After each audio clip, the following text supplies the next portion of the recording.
Okay. Uh, can you hear my audio now?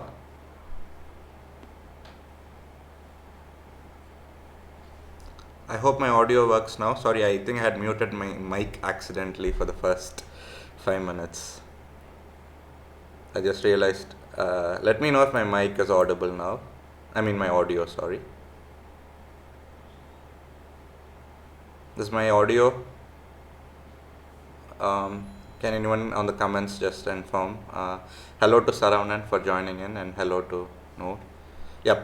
Thanks, Saravanan, for the confirmation. So I was mentioning in the first 5 minutes that we were going to be looking at a game of Bent Larsen, and I was just sharing some stats about Bent Larsen. Maybe I'll repeat it because the first few minutes was not audible. So he was a Danish Grandmaster, well known, first Western player to challenge Soviet dominance before Fischer, and importantly, he was a candidate for a world championship match 4 times. And a dubious distinction he had was he was the first grandmaster to be defeated by a computer named Deep Thought. So these are very basic information about Bent Larsen, and the game we are looking at is one he played against Byrne Eugene from Geneva 1977. And so far we have what we have on the board is a Ragozin defense of QGD, and I was mentioning that the modern way of handling it more and more the preference is more towards Queen A4 check followed by E3 and try to get a slight positional edge. Very important game in recent times was also one that was played, I think it was with Gujarati, and a lot of strong players are playing this particular setup trying to play against the backward pawn on c7. But in this game, Larsen went for bishop g5, which is the most popular move and the main move, but maybe not so fashionable recently. So here, after h6, white gives up, as double bishops, bishop f6, queen f6, and goes e3. So the question or the point now is that as white has given up a bishop, he will try as much as possible to keep the center closed and play a positional long game, and which I think suits the style of Bent Larsen in this certain case. It's going to be a very long game, and important thing is to try as much as possible to play against the c8 bishop without not giving an active diagonal on somewhere on c8 g4 or even some other b6 bishop b7 and then dc4 kind of thing. So here black played c6, and this in my opinion is a mistake, and anyone wants to take a guess why this is not a good move for black?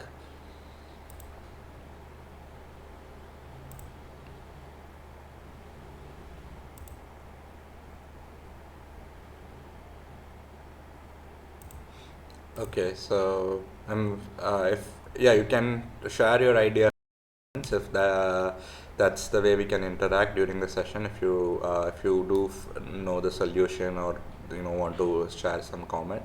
So if not, I can also go ahead and explain my reason why I think c6 may not be the accurate move in this particular position.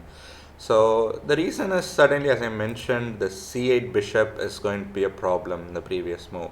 And when you play c6, you are further, boxing your bishop in by your own white pawns.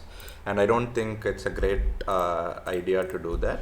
I think the best way is to just short castle in this position, rook c1, and try to open up the position. I mean, there's a lot of theory and a lot of variations. It's a theoretical position what we have on the board, but certainly I think this is the most principled way to play this particular position.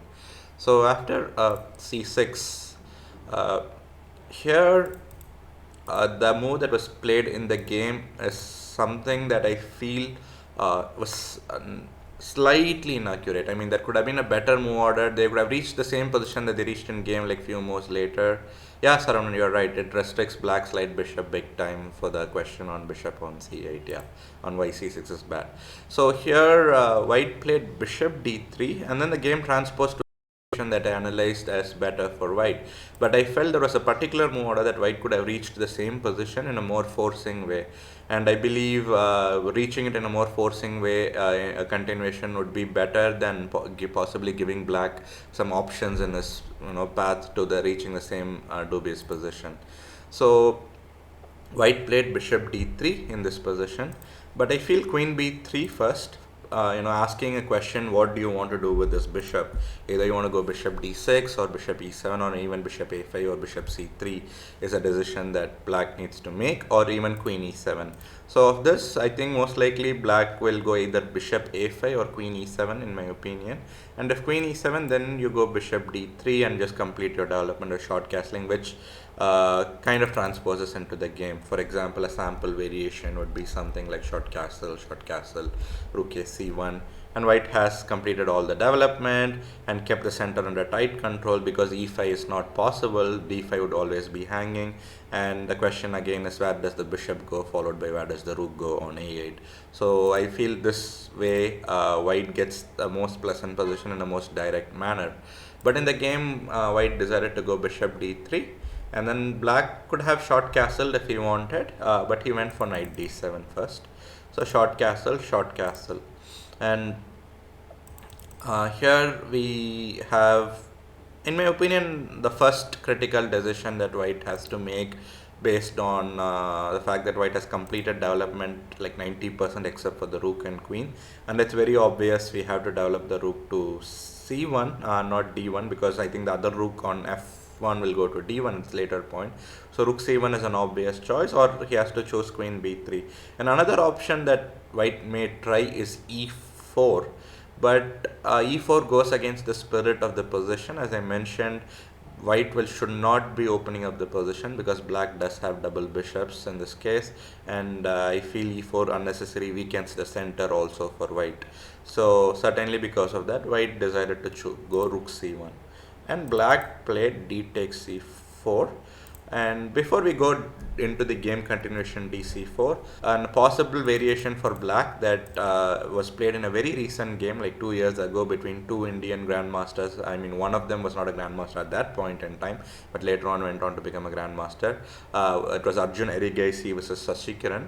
In that game, grandmaster Sasikiran went queen e7, and then after a3 they captured on c4, and then it led to a very, the game ended in a draw. So I think this was most likely the best way for black to equalize in modern way of handling this position. But we are talking about a game played in 1977 when a lot of theory was still in very nascent stage of development, and this game is also no exception to that.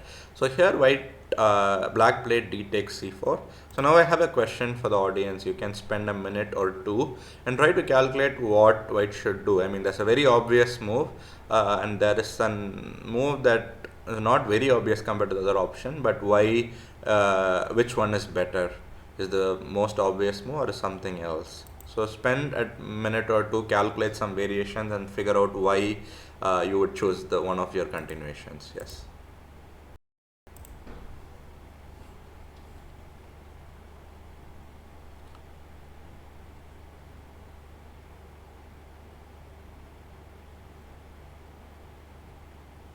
And to the audience, if just regularly just update me if my audio and video is clear, so that um, I would be sure that the feed transmission is right. The reason I'm asking this is because I'm right now in my hometown where internet isn't as good as I expected it to be when I started this series. So sorry about it.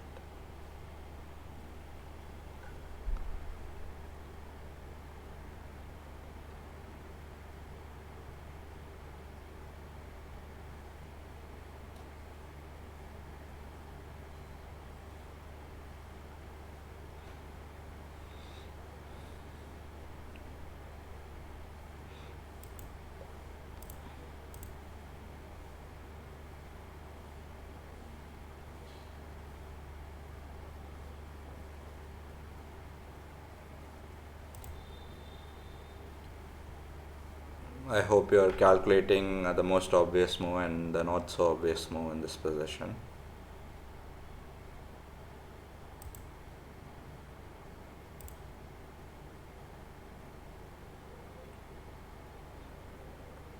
The audience can just share maybe what is the other move outside of the obvious move, which is bishop takes c4. If you have spotted that, that would be great too. And why we should even consider a move like that.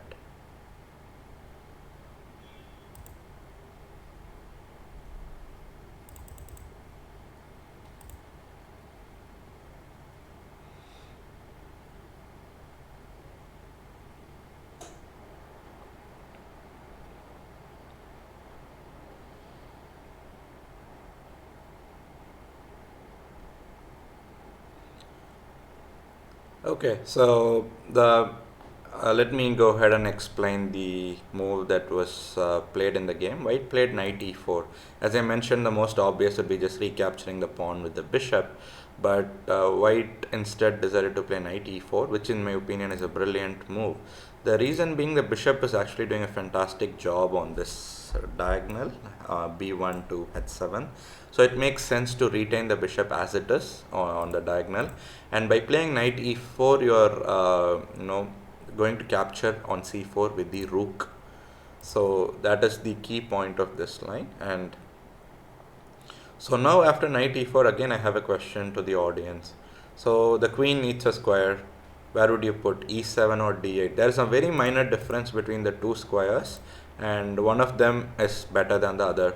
So if you're playing black position, I mean if you're having the black pieces, if you have to make a choice, what would it be? Knight e4 and queen e7 or queen d8?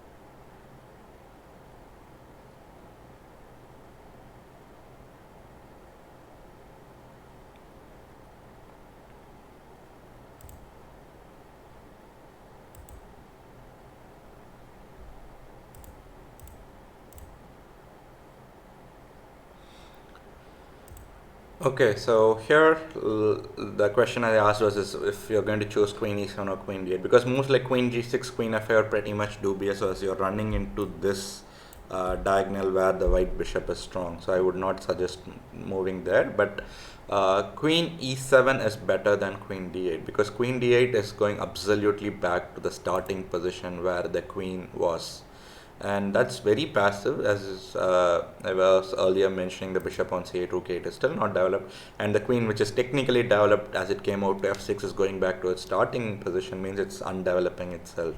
So queen e7 followed by rook d8, and this would be the some sort of play black is trying to generate down the d file, and white will play queen c2. So this is a very fine move by white when if he sees queen c2. The point is, it's very obvious we are stopping c5, because after queen c2, if you do go c5, I'll play d takes c5, knight c5, and then I can at some point play bishop e6 and take the c5 bishop. Or also I always have a3 followed by bishop a5, and then d c5, knight c5, knight c5, queen c5, and I can play b4 and win a piece. So this is also the simplest way white is winning a pawn. I mean, and if in this case a piece, if black captures back on c5, if not, white is just winning a pawn. So for c5, we saw a3 is just pretty much dominating. And what about e5? So here is where the beauty of queen c2 comes into play. The point being, can anyone see the variation how white wins pawn at the end of this line? I'll give like 30 seconds to a minute if you want to figure out how white wins a pawn at the end of this line after e5.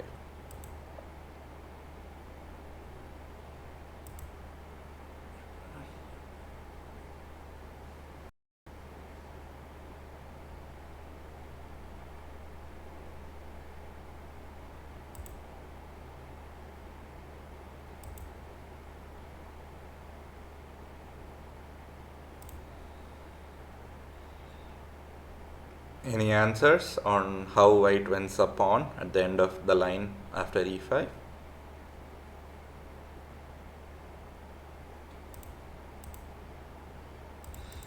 I'm actively looking at the comments section. So if you do have any questions, even after we go through a certain point in the position, you can ask why this move was played or why this move was not played, and I would be very glad to go back to that particular position and share my views on that position.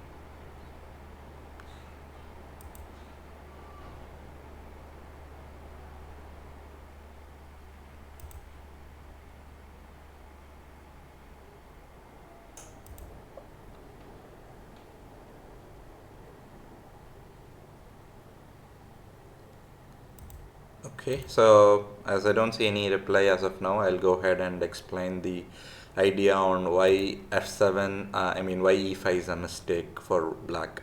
The point being, after d takes e5, knight e5, knight takes e5, queen takes e5, this bishop is unprotected on b4, and we can exploit that by playing bishop takes f7, and followed by queen c4 check, and queen takes b4, and white is a pawn up. So this is the reason why queen c2 stops both e5 and c5, which are black's ideas to open up the position. So if both those ideas are stopped, basically it's a good move for white in that particular position.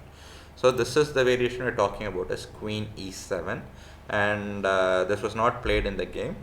Black played queen d8, and as I earlier mentioned, this is too passive of a move for black, and this move was actually a novelty when it was played in 1977, and for good reasons.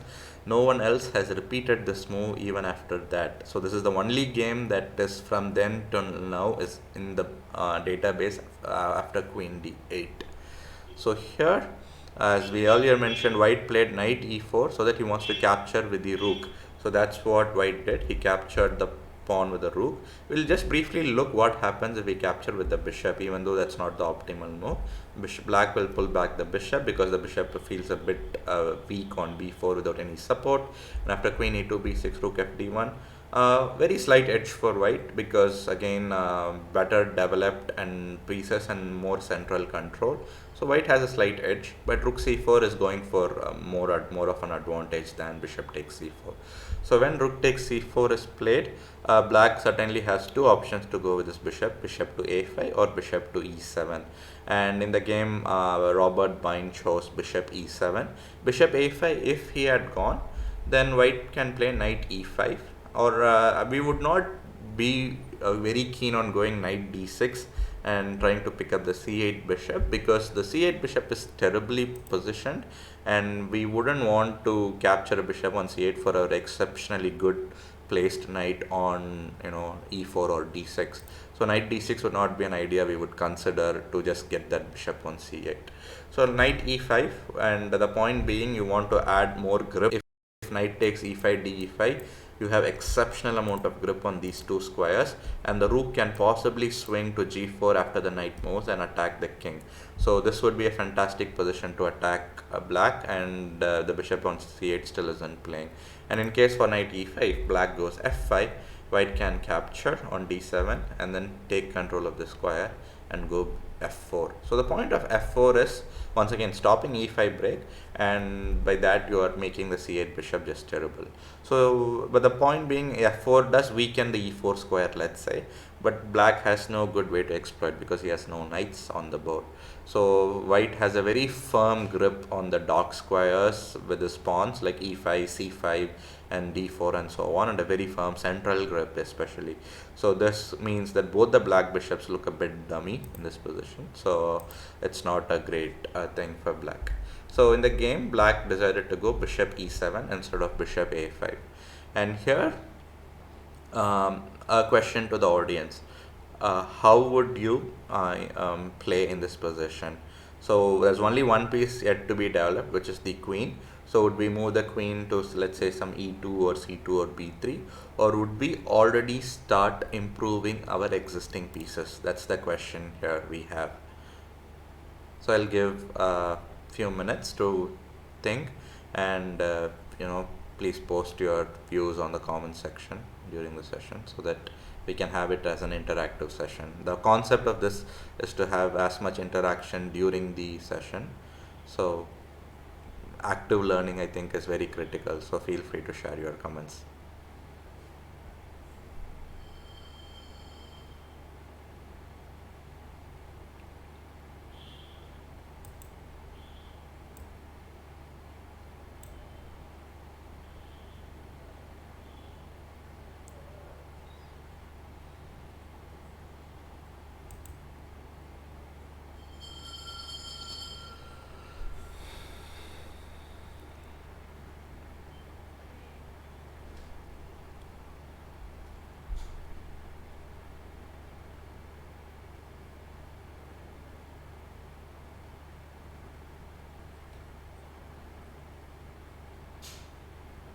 any ideas that you have come up on how to improve your, I mean, how to maybe like improve your pieces as the white player in this position?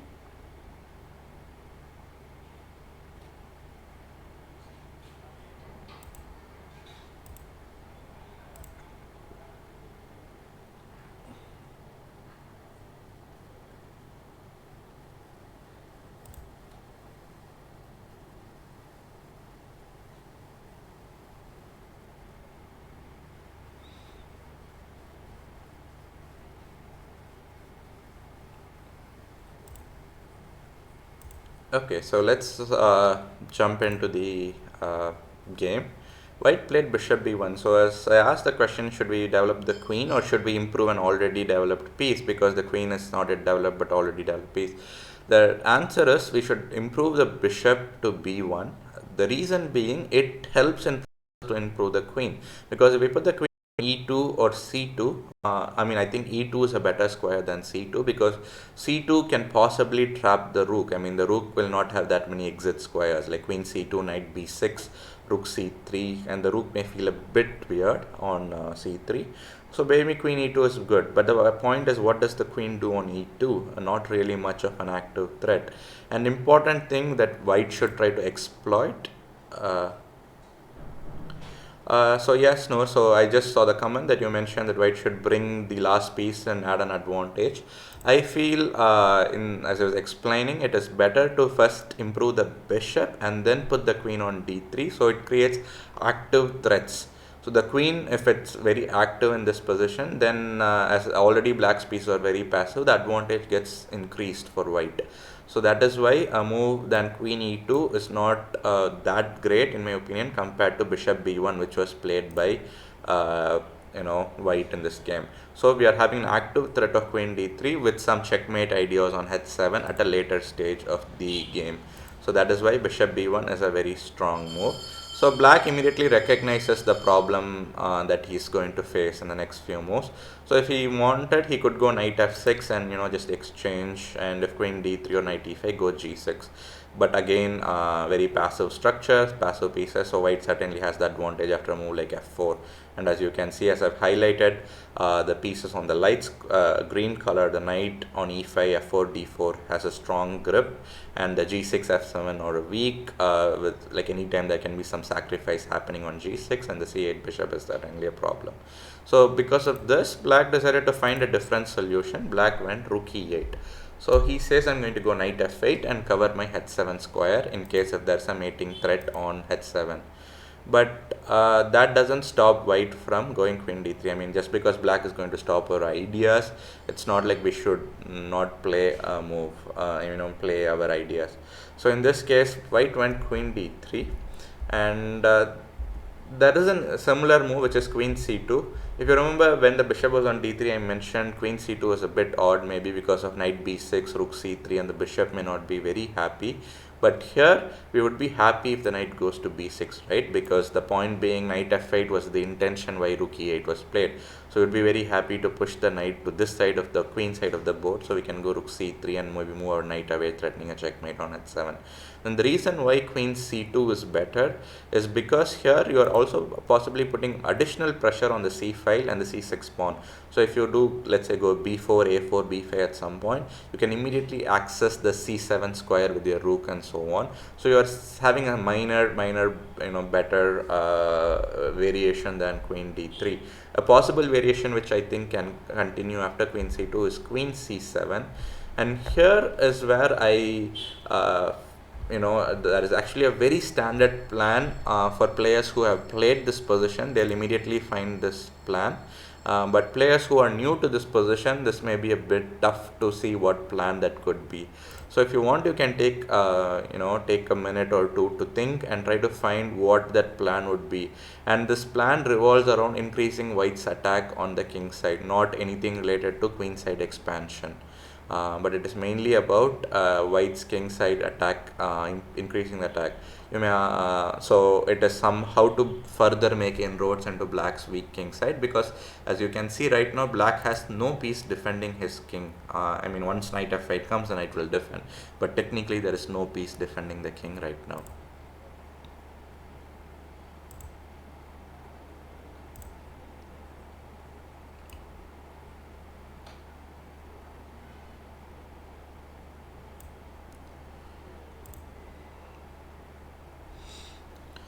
So to the audience who just joined the stream, the question is, how should white come up with a plan in this particular position in such a way that it can increase his attack on the black's king?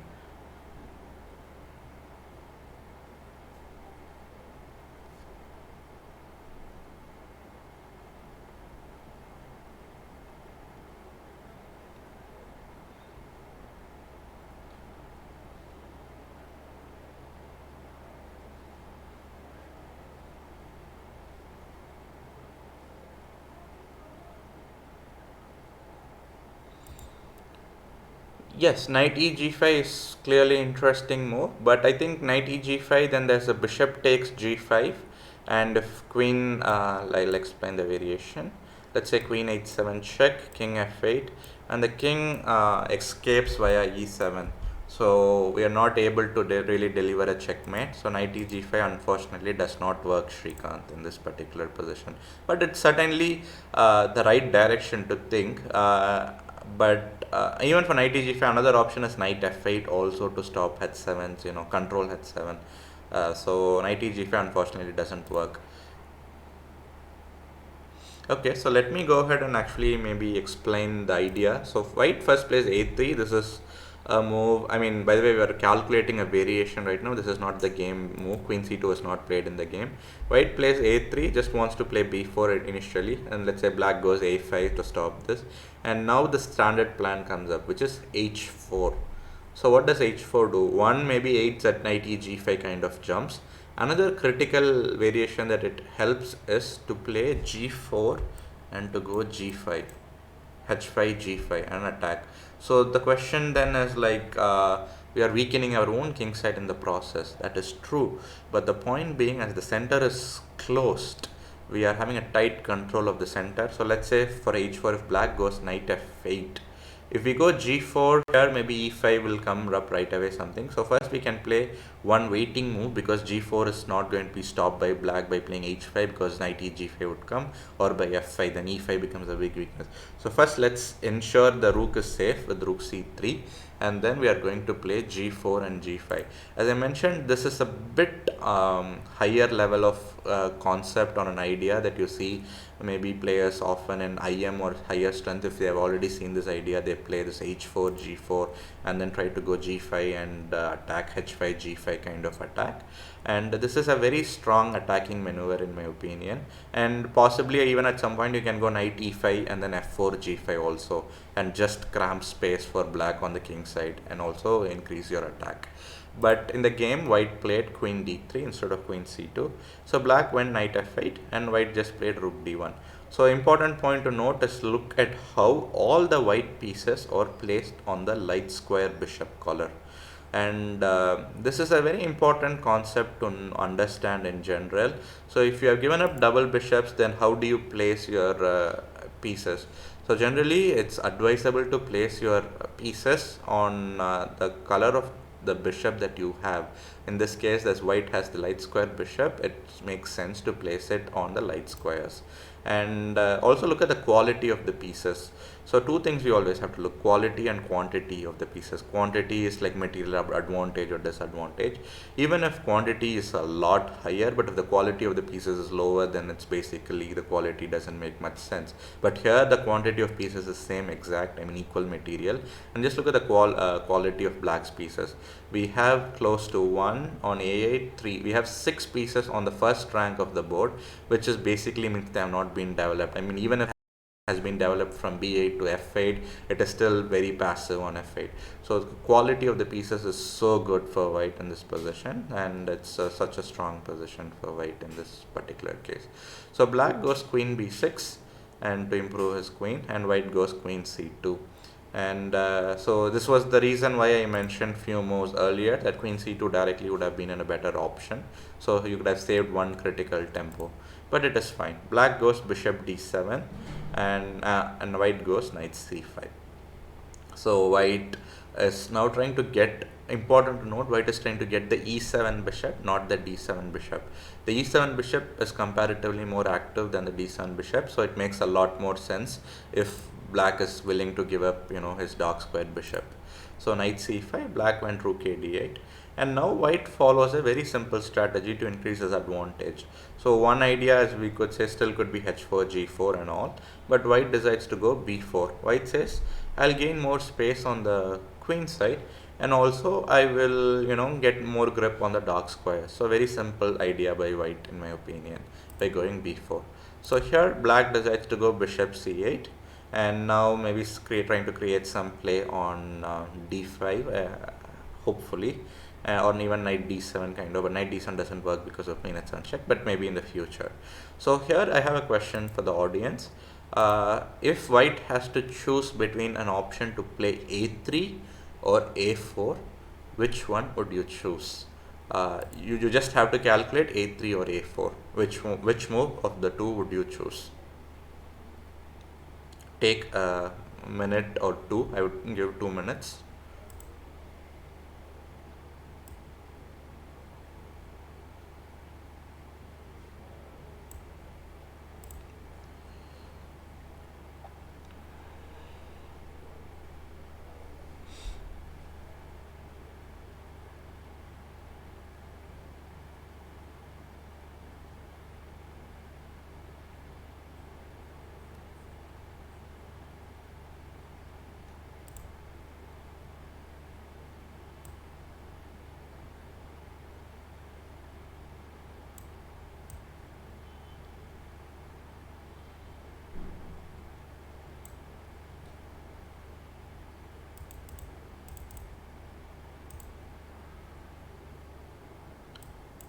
So if you have made a decision, feel free to share your ideas on the comments so that we can discuss it briefly.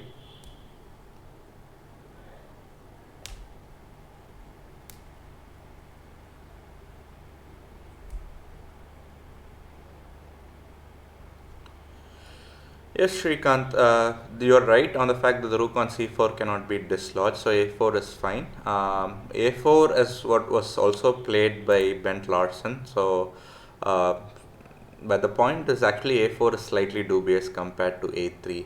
The reason being, let's see what happens after a3 and then we'll compare it with what happens after a4. So for obviously black, as I mentioned, needs some space. So important aspect to get some space is to exchange some pieces and exchange some pawns so that you clear some squares for your pieces. So if a3, let's say black goes a5, knight e5, a takes b4, a b4, bishop d6, f4. Again a great grip on the dark squares for white and solid advantage. Now let's look at the same thing after a4 a5. The point being, after a4 a5, black white has to make a decision, right? B takes a5 or queen d2. B takes a5, queen a5. Here is where you see the difference between a3 and a4. In this case, the queen has now as active square on a5. It can go back b6, a7.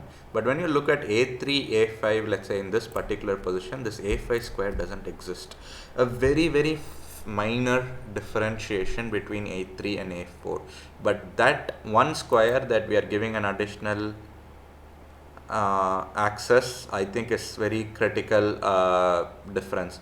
And yes, around, and so e3 to e4 to e5 increases white space as well as domination on the light squares. Yes, I do agree, but let's say for e4, if black goes something like f6, let's say, what looks very passive to me, but that I can try. And if e5, maybe I'll just try to shut down with f5. I think this could be an idea for black to keep the position going. At least if the attack on h7 is blunted, then black can try to gain some space with, I believe, g5, g4 and knight g6. Even though this bishop I do would say is absolutely terrible, but black does generate some g5, knight g6. Still, certainly white is better, no doubt about it. But yeah, so this is a possibility. But I feel white to unnecessarily weaken the center, right? We can increase our space advantage on the queen side and just maybe push the queen even further back. So a4 was played in the game, and black rightly responded with a5, b takes a5, queen a5, and this one additional square that the queen has on a5. Very minor difference, but that one extra breathing square for the queen gives more hopes for black. So white goes knight e5, and black went rook d5, which in my opinion is a mistake. So let's see if the move which I think is more logical. Let's say if we try to kick the knight out with f6, then white can go knight g6 and trying to exchange this knight off, so we get access to the critical h7 square. And after bishop d6 we can capture, and if king f8, then we can just go rook c1 first, because if we do go queen h7 first, it would be a blunder because of bishop takes c5, rook c5, queen c5, and then the rook on d1 would be hanging at the end of the line. After dc5, rook d1 is a checkmate. So first we'll move our rook to c1 away from harm, and then we'll go queen h7 and generate a lot of active ideas. Okay, for f6, a3 idea, bishop b1 and bishop a2 was suggested by Saravanan over here. Okay, let's say if a3, how about I try e5, and after fe5 I play rook takes d1 and queen d1 and rook d8. I am sacrificing a pawn. In exchange, I am hoping to get some activity for my bishop, especially my bishop on c8 has come into life now. So if you do go, let's say in this position, bishop a2, I think I'll just tuck my king on h8 safely.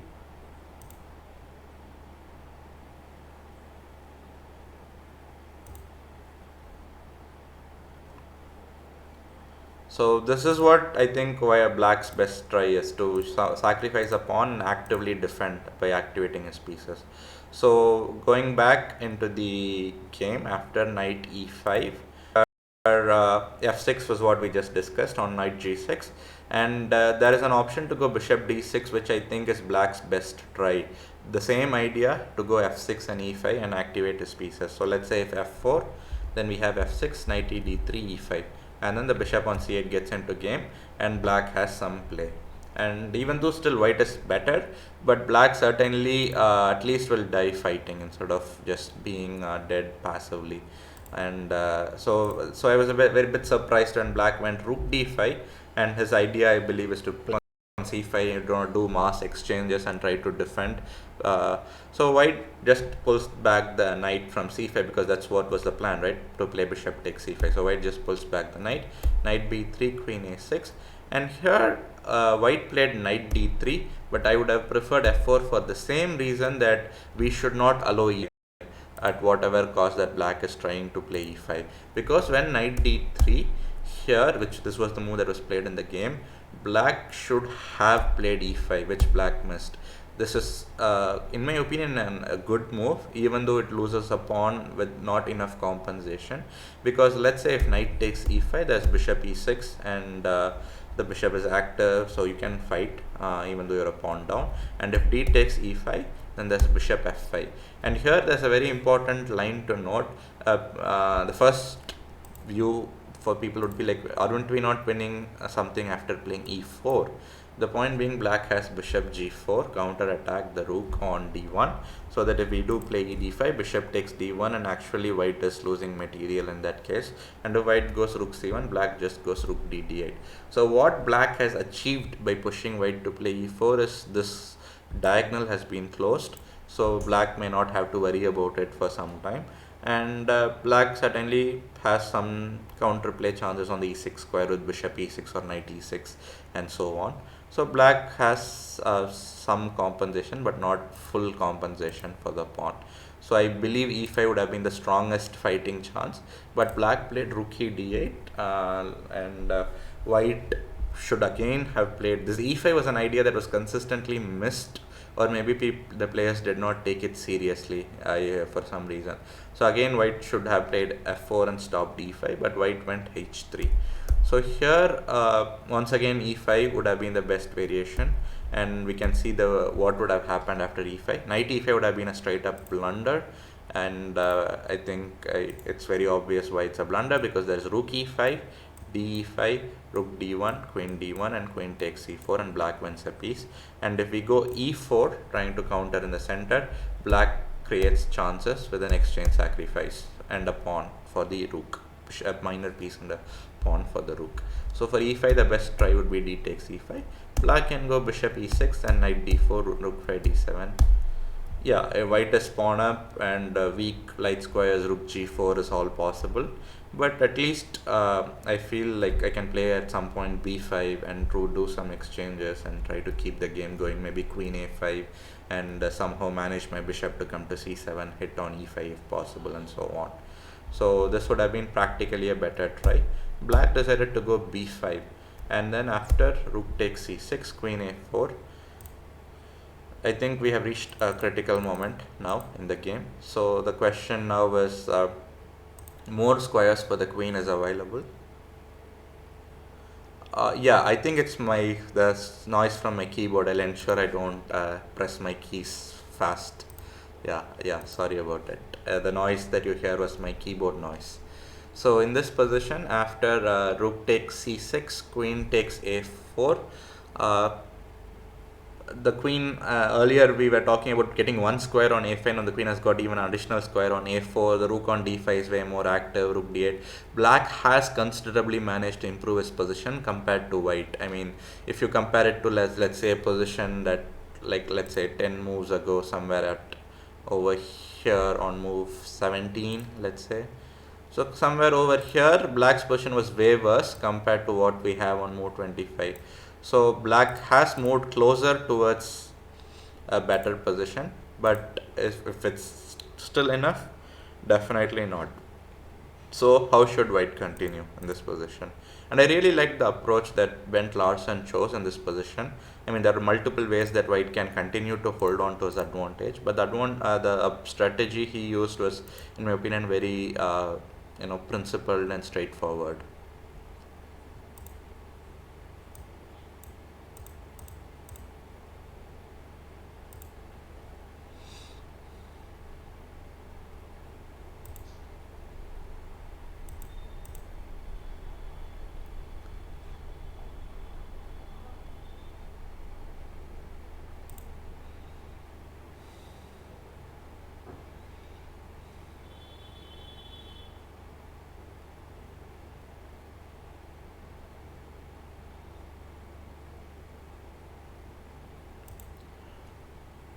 Any ideas from the audience on what you would do in this position if you had the white pieces, and how you would try to increase your advantage, or keep the game going?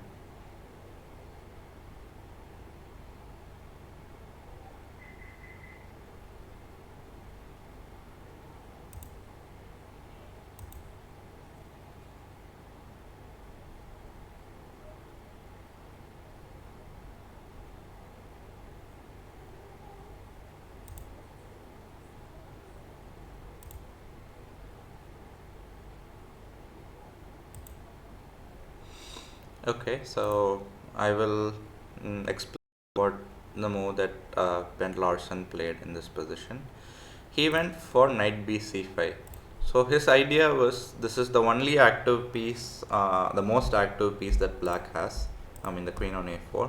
So why not we just exchange that queen off the board? So he just goes for knight b c5. Another key point being, once the queen gets exchanged, there's no support for the b5 pawn. So from a positional advantage, he will convert his advantage into something material when he picks up the b5 pawn. And once that is done, I think it's just matter of simple technique. When you have such material advantage, it makes the win easier. Sometimes psychologically it's more easier to win if you have a material advantage than a positional advantage, because you're still like, okay, where is my chances, when it's only a positional advantage. But when you're material, you're like mentally more satisfied. I have something that is like tangible to prove, compared to a positional advantage which is intangible, so tough to sometimes make your brain accept that you are still better. So in this position, after knight b c5, uh, if black takes, then basically what we have is something like knight b4, rook g5, and even, yeah, pretty much the rook on g3 is going to get trapped. And also in this position, if you go something like rook e8, white can simply go rook b1 and pick up the pawn without much difficulties. And also bishop b3, knight e5 threats are also coming up one after another. So here, because of that, black sensing that he is not going to be having a great position if he exchanges queens, decides to go back queen a8. And this is actually one of the problems when you have a worse position. You have two options, both are equally worse. When you have bad positions, you face this problem often. Like you had an active queen, your opponent wants to exchange the queen, and now you are going back to a passive square on a8. But that's the problem when you know have a passive position. Your decisions are so hard to make that even forced decisions make your position sometimes even worse. So white logically goes knight b4, so that he's defending his rook, also attacking the rook on d5. Black goes rook 5 d6, and white makes a very right judgment. As the whole game we were talking about how white is having this space advantage, white goes rook c7 and not take the rook on d6, because an exchange, as again I'm mentioning, would give more breathing space for the opponent. So white goes rook c7, keeping the rooks on the board, and black has to go rook e8. So again, I think a critical moment here, and how to realize our advantage further. Should we still go queen a2, trying to swap the queens, or now that the black queen is passive, should we leave the queen as it is and do something else? It's a question to the audience. So yeah, so that's basically the question. Do you want to exchange the queens here also, like chase the queen all the way, go to a2, and you can actually force a queen trade, because queen a2, queen b8, queen a7 if you do want. Or now that the queen on a8 is not as active as on a4, just let the queen sit on a8 and do something else.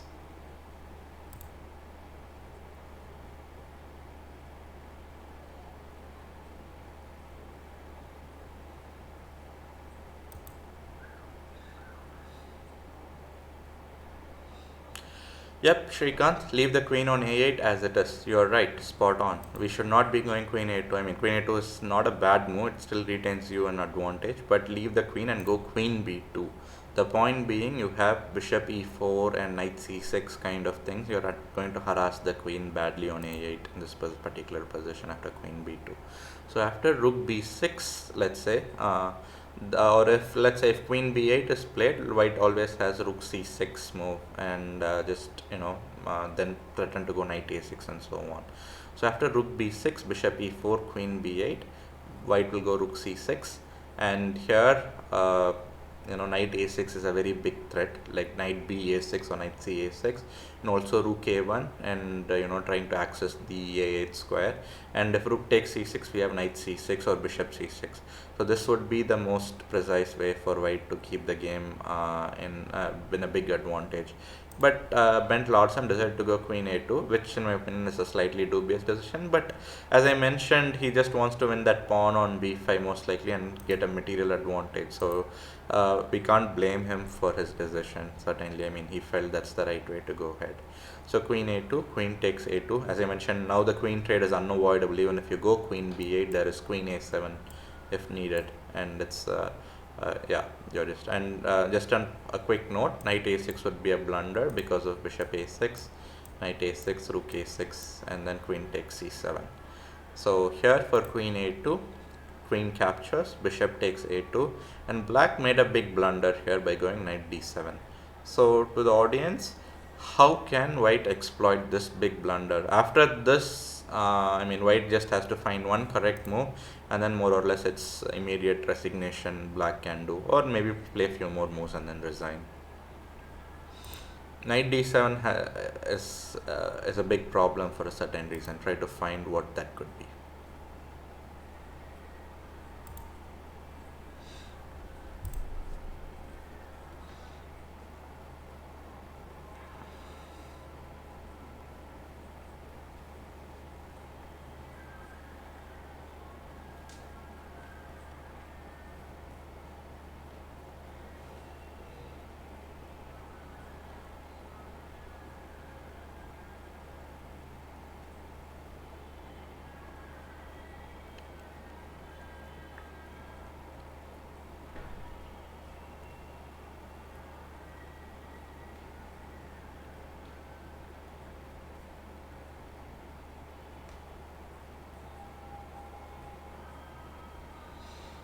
Any ideas from the audience on how white can improve? I mean, or what white would have done in this position, and that would lead to a Short victory for white here.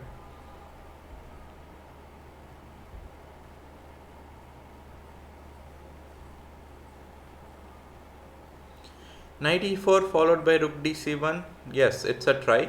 But what if knight e4 rook b6? Then the knight on b4 would be under pressure. So you would have to move your knight, I believe. Then that allows some bishop d8 or not bishop d8. The c8 bishop is hanging. But maybe knight d3. I can try some b4 and try to go knight f6 and so on. So knight e4 is not a bad move, but not the best move here, because as you can see in knight e4 rook b6, then black pieces get some activity. The important aspect, the whole game white is trying is to restrict black's activity. So the move that we are looking for is also one such move that restricts black's activity further.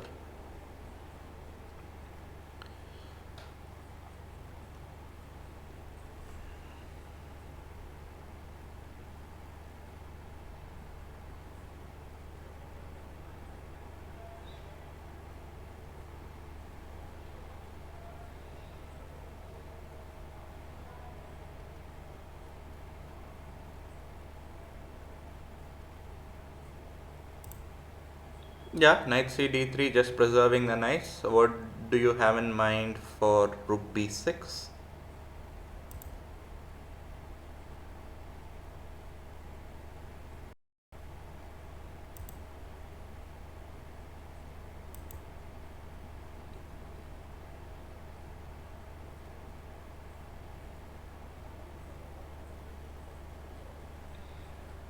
Rook b6 and then some bishop d6, I guess, or rook b6, then knight b8.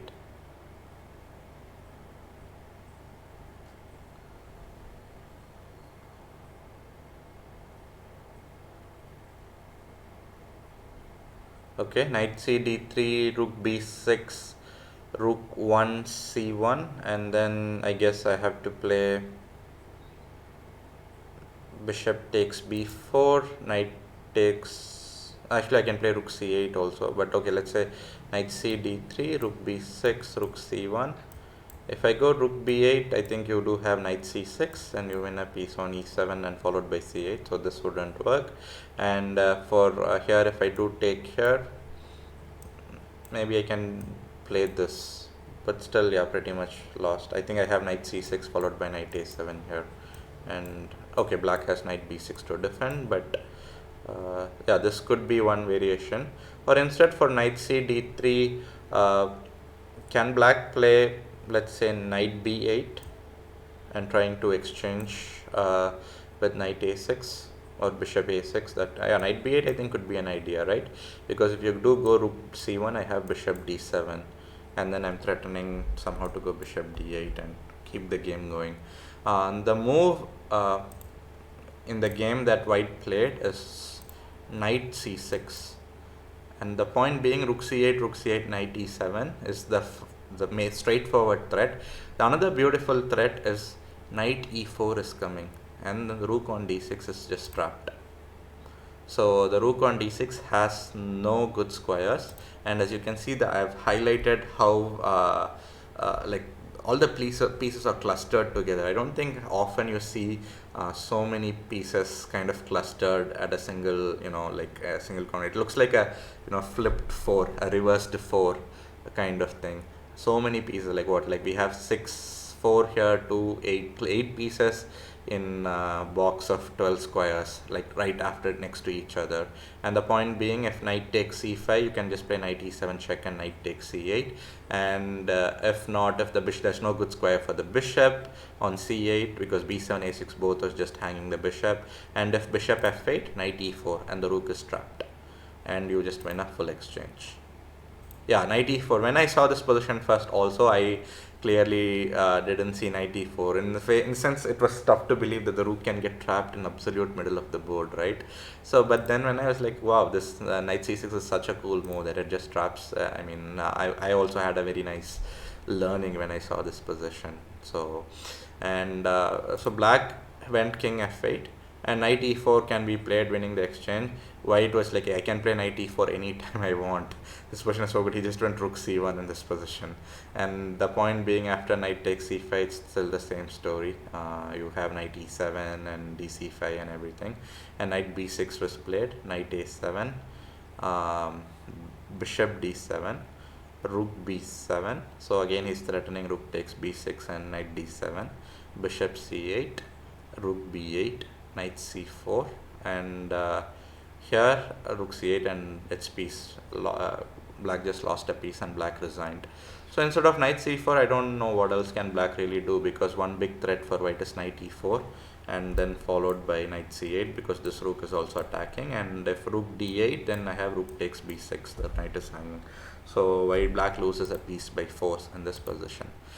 So yeah, so that brings us to the end of this game and also to the session. So to the viewers, thanks for joining in today, and a small request, if you do like the videos, certainly share it with your friends, and you can follow us on subscribe to the channel in YouTube, so you get the updates on a regular basis.